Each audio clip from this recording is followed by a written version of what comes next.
આપણે વજન તો ઘટાડવું હોય છે, પણ વજન ઘટાડવા માટે ઘણીવાર પહેલાં એ વિચાર આવે કે ભૂખ્યા કઈ રીતે રહેવું. તો આજ ડિમ્પલ્સ ડિશીસમાં એવું સૂપ રેસીપી શેર થશે કે જે તમે ભૂખ્યા રહ્યા વગર ફૂલ પેટ આ સૂપ પીશો તો તમને પેટ પણ ભરાશે અને તમને નવી શક્તિનો સંચાર પણ થશે. તમને કોઈ પણ પ્રકારના શરીરના દુખાવા હશે તો પણ મટી જશે અને તમારું વજન પણ ફટાફટ ઓછું થશે. તો ચાલો આજની ટેસ્ટી હેલ્ધી સૂપ બનાવવાની રેસીપી શરૂ કરીએ. તો જેમના માટે આપણે અહીંયા 1 ચમચી જેટલું બટર ગરમ કરીશું. અહીંયા તમે ઘીનો ઉપયોગ કરી શકો છો, પણ જો ઘરનું બટર હોય તો વેલ એન્ડ ગુડ. સાથે જીરું અને હિંગ ઉમેરી દેશું. હવે શાકભાજીની અંદર આપણે 1 કપ જેટલા વટાણા, 1 કપ જેટલા ગાજર, 1 કપ જેટલા મકાઈના દાણા, 1 કપ જેટલા કેપ્સિકમના ટુકડા અને 1 કપ જેટલા આપણે ટમેટાના ટુકડા ઉમેરી દઈશું. અહીંયા તમે શાકભાજી તમારી પાસે અવેલેબલ હોય તે યુઝ કરી શકો છો. અહીંયા બીન્સ, બ્રોકલી આવું પણ ઉમેરી શકો છો. પાલકના નાના ટુકડા પણ ઉમેરી શકો છો. તો તમારો કબજિયાતનો પ્રશ્ન પણ સોલ્વ થશે, તમારું વજન તો ઘટશે જ, સાથે તમને નવી ઉર્જા મળશે અને તમારું હિમોગ્લોબિન પણ વધી જશે. ગાઈઝ, તમને જ્યારે પણ ભૂખ લાગે ને ત્યારે તમે આ સૂપ પીવાની ટ્રાય કરજો. અથવા તો તમને એમ જ આ સૂપ ના પસંદ આવે તો તમે સાંબાના જે રાઈસ બને છે, ભાત બને છે, તેને પણ કૂક કરી આમની સાથે ખાવાની ટ્રાય કરજો. તમને પસંદ પણ આવશે અને તમારું પેટ પણ ભરાશે.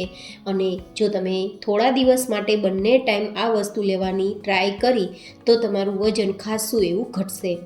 તો હવે આપણે સ્વાદ પ્રમાણે સેંધા નમક ઉમેરીશું, ચપટી હળદર ઉમેરીશું, 1 ચમચી ધાણાજીરું પાવડર ઉમેરીશું અને કલર માટે 1 નાની ચમચી જેટલું કશ્મીરી લાલ મરચું, જે તીખું નથી હોતું પણ કલર સારો આવશે જેથી પીવામાં મજા આવે.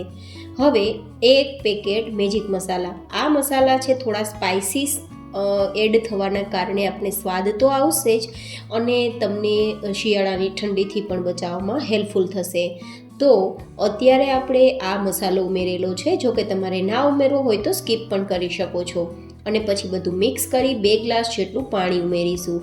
હવે આપણે 2 વિસલ સુધી હાઈ ગેસની ફ્લેમ પર થવા દઈશું.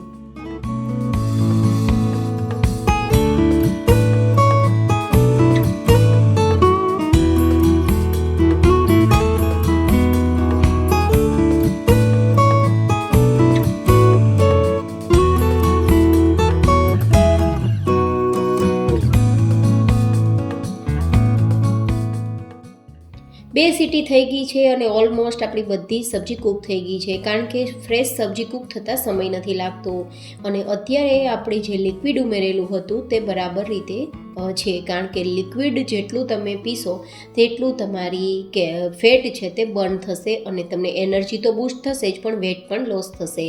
હવે આપણે અહીંયા કોઈ પણ પ્રકારનું થિકર્સ નથી યુઝ કરવાનું, કોર્નફ્લોર કે એવું કંઈ યુઝ નથી કરવાના, પણ આપણે જે સબ્જી છે ને તેને જ થોડી મેશ કરી લેશું. આ રીતે ચમચથી દબાવશું તો થોડી મેશ થઈ જશે ને પરિણામે આપણું સૂપ નેચરલી ઘટ થઈ જશે. તો એક્સ્ટ્રા થિકર્સ ઉમેરવાની જરૂર નથી રહેતી. હવે ઉપરથી ધાણા ઉમેરી અને પછી ગરમા ગરમ આ સૂપને આપણે સર્વ કરી લેશું. આજે મેં તૈયાર કરેલું સૂપ લગભગ 4 વ્યક્તિને થઈ શકે તેટલું છે. તો તમે ફેમિલી મેમ્બર્સ અકોર્ડિંગ સબ્જી વધઘટ કરી શકો છો. અને જો તમે આનો યુઝ થોડા દિવસ માટે કરશો તો તમારી હેલ્થ બેનિફિટ્સ તમે ખુદ જોઈ શકશો અને તમારું વેટ પણ લોસ થતું તમને દેખાશે. તો કેવી લાગી તમને મારી આજની આ ડિલિશિયસ રેસીપી? કોમેન્ટમાં ફીડબેક જરૂર શેર કરજો. ફરી મળીશું એક નવી જ હેલ્ધી રેસીપી સાથે. ત્યાં સુધી stay healthy and stay happy.